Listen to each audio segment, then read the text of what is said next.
नमस्कार दोस्तों, DK job info channel में आपका एक बार फिर से स्वागत है। आज हम रेलवे के एक ऐसे डिपार्टमेंट के विषय में बताना चाहते हैं जिसके विषय में आप लोग कम जानते होंगे। हाँ, ये रेलवे में एक डिपार्टमेंट ऐसा होता है, तो चलिए बताते हैं इसके विषय में।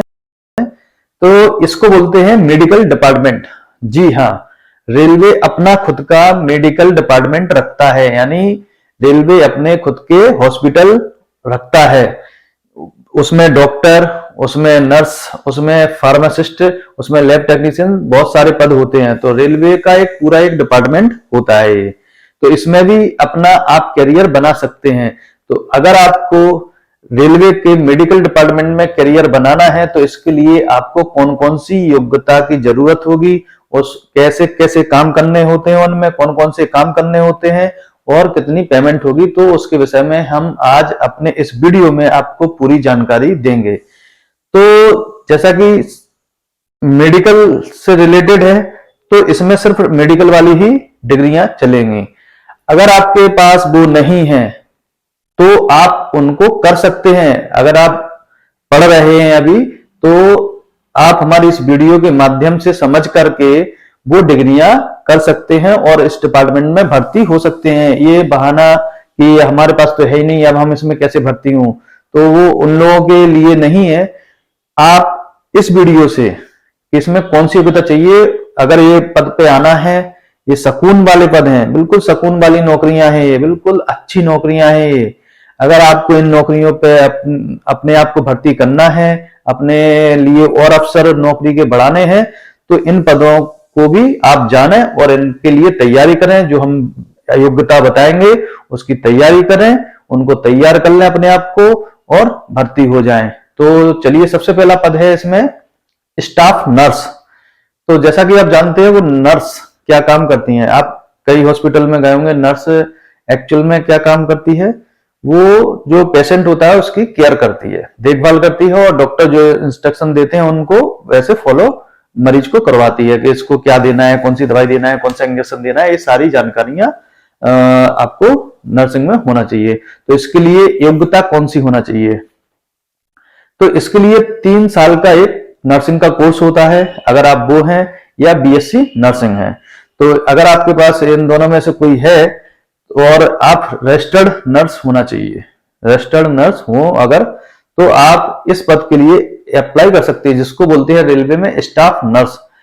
अब स्टाफ नर्स की पेमेंट क्या होती है, तो मैं जैसा कि आपको बताऊं, रेलवे में स्टाफ नर्स का जो काम होता है बहुत ही, मतलब रेलवे के ही कर्मचारी आते हैं। एक तो इसमें बहुत कम लोग आते हैं, बहुत शांति वाली नौकरी है और बहुत कम काम करना होता है। जैसे जनरल हॉस्पिटल में बहुत सारे पेशेंट होते हैं, वैसा नहीं है। यहाँ तो लिमिटेड पेशेंट आते हैं, बस जो रेलवे एम्प्लॉय होते हैं वही आते हैं।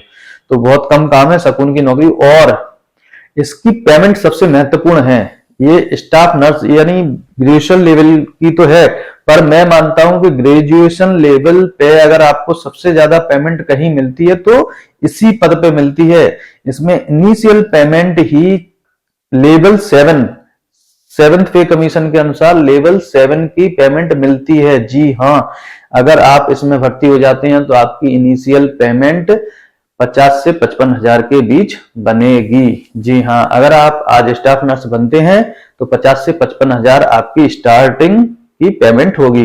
तो अगर आपको स्टाफ नर्स बनना है तो आप 3 साल का बीएससी नर्सिंग कर सकते हैं और इसके लिए अपनी तैयारी कर सकते हैं। और नर्सिंग तो ऐसा है कि अगर आप यहाँ रेलवे में भर्ती नहीं हुए तो आप बाहर भी, जो जनरल हॉस्पिटल है वहां भी नर्सिंग का काम कर सकते हैं, या प्राइवेट हॉस्पिटल में कर सकते हैं। आप बेरोजगार नहीं रहेंगे।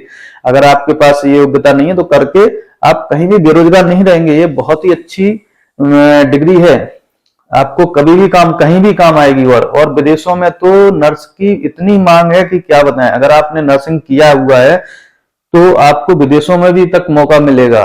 विदेशों में तो इसको इंजीनियरिंग से भी ज्यादा वैल्यू दी जाती है नर्सिंग को। तो आप अगर चाहते हैं कि आप करियर अच्छा बनाना चाहते हैं कहीं, तो ये नर्सिंग आपके लिए बेस्ट करियर हो सकता है। अब बात करते हैं दूसरे पद की, इसको बोलते हैं फार्मासिस्ट। हाँ जी हाँ, रेलवे में फार्मासिस्ट भी होता है। फार्मासिस्ट तो सभी जगह होते हैं, जनरल हॉस्पिटल में भी, रेलवे हॉस्पिटल में भी, और बाहर भी। अब अगर आपको सरकारी जॉब करना ही है एज ए फार्मासिस्ट अगर आप करना चाहते हैं, तो इसके लिए आपको रेलवे में अगर भर्ती होना है तो आपको 12वीं साइंस से पास होना चाहिए और डी फार्मेसी यानी डिप्लोमा इन फार्मेसी होना चाहिए। और अगर आप बी फार्मेसी हैं तो भी आप इसमें अप्लाई कर सकते हैं।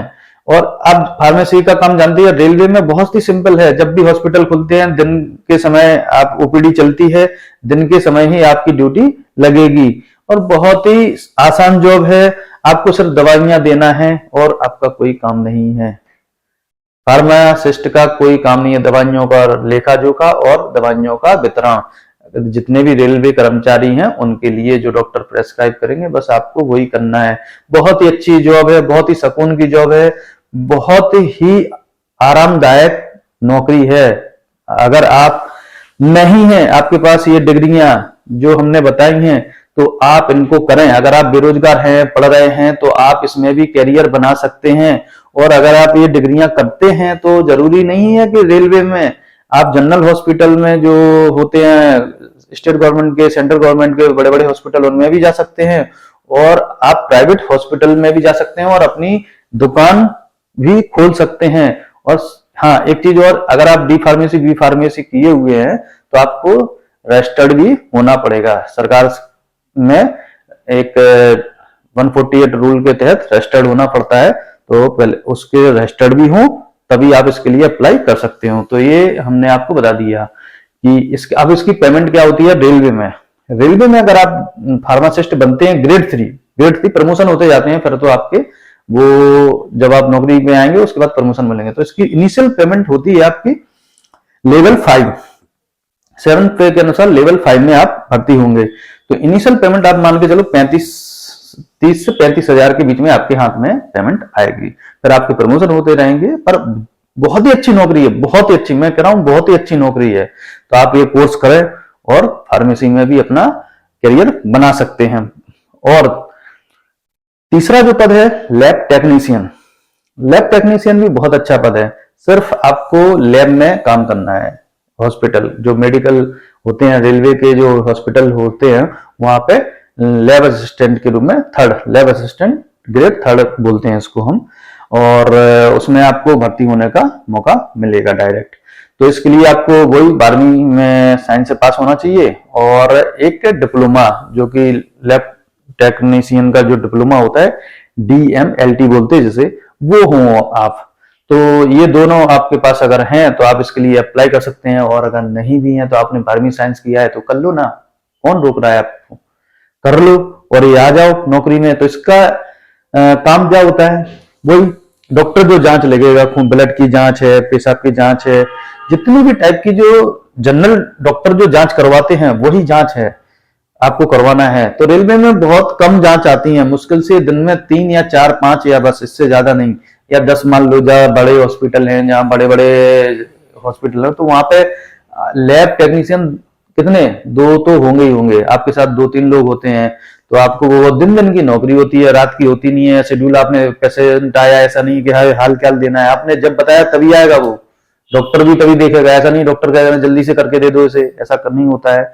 बहुत ही शांति वाली जॉब है, इनसे अच्छी जॉब हो ही नहीं सकती। अगर आपके पास 12th पास हैं आप तो आप ये डिप्लोमा जिसे DMLT बोलते हैं कर ही लो और ये जॉब पा सकते हो, इसके लिए अप्लाई कर सकते हो। और इन जितने भी आज हम इस वीडियो में बता रहे हैं, अगर ये आप एजुकेशन कर लेते हैं, ये जो सारी की सारी जो एजुकेशन बता रहे हैं, तो इससे ऐसा नहीं कि अकेला रेलवे, ये तो बाहर भी प्राइवेट में भी सभी जगह इनकी डिमांड है। ये तो पूरा डिमांड वाला ही क्षेत्र है। तो आप इनको करें और रेलवे में भी आप आजमा सकते हैं अपना भाग्य। अब इसकी पेमेंट क्या होती है, ये लेवल 3 में आते हैं 7th पे के। तो इनकी इनिशियल पेमेंट होती है लगभग अपने 22 से 25 हजार के बीच में आपको इनिशियल पेमेंट आपके हाथ में आएगी। फिर आपके प्रमोशन होते रहते हैं, वो तो फास्ट प्रमोशन होते हैं। और जब आप इस रेलवे में आएंगे तो प्रमोशन होते रहेंगे। तो ऐसा नहीं है कि अगर आपने ये सब डिप्लोमा कर लिए तो जरूरी नहीं है कि रेलवे का ही इंतजार करना है, आप बाहर प्रैक्टिस कर सकते हैं, बाहर किसी प्राइवेट हॉस्पिटल से अटैच हो सकते हैं इन तीनों डिग्री के साथ, और जो बाहर मतलब प्राइवेट लैब हैं उनमें भी आप काम कर सकते हैं, फार्मासिस्ट हैं अपनी दुकान खोल सकते हैं रजिस्टर्ड होकर के। तो ये तो बहुत ही अच्छी मतलब एजुकेशन है।